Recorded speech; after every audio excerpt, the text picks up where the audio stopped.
Well, joining me now is the Conservative MP Kwasi Kwarteng, who is Parliamentary Private Secretary to the Chancellor Philip Hammond. Kwasi, thank you for joining us. You're a friend of the Chancellor. Those workers there say he's out of touch. Do you agree? I think the point he was making, which is right, and no one is contesting that, is that if you look at where we were in 2008, there was a financial crisis. And as a consequence of that, private sector wages fell quite substantially. And in comparison with public sector wages, they were worse off. Now, the Chancellor made the point today that if you look at both public sector pay and private sector pay, they are roughly the same.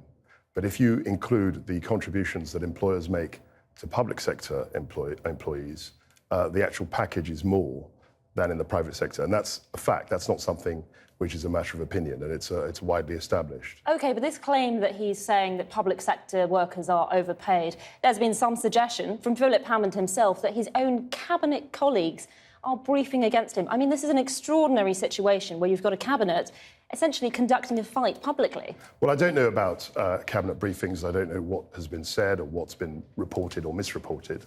But I think the fact is that we are living under quite constrained times. We're borrowing something like £1 billion a week.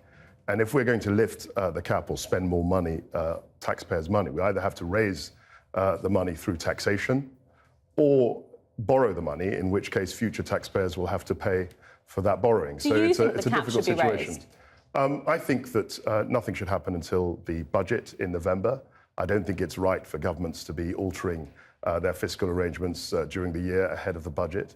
And we'll have to wait and see when the budget is made. And we'll have to also consider the economic circumstances. But would you be in favour personally? Of the time. I think the government is doing the right thing, sticking to the policy and sticking to the schedule, if you like, outlined in last year's budget.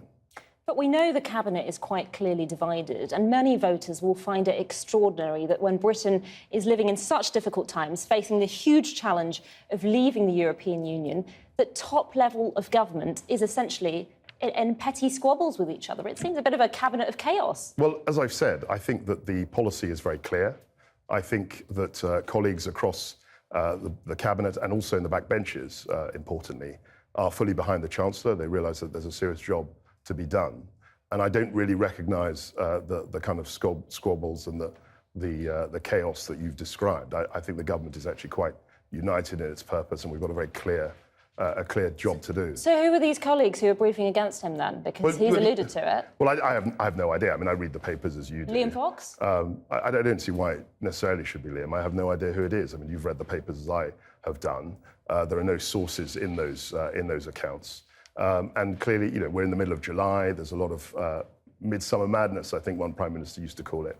And there are lots of stories, but I don't think these stories really affect what the government's trying to do. Isn't the real problem that the Prime Minister can't keep discipline over this cabinet because she's a weak and ineffectual leader? I think the Prime Minister has actually a considerable amount of goodwill. Certainly what I recognise in the parliamentary party is a real willingness to make sure that Brexit happens, a willingness to give the Prime Minister every opportunity to deliver on Brexit. And also we want to alert the public to the real dangers of a far-left Labour government potentially coming into power. And I think that's a very serious risk. Kwasi Kwarteng, thank you very much for joining us.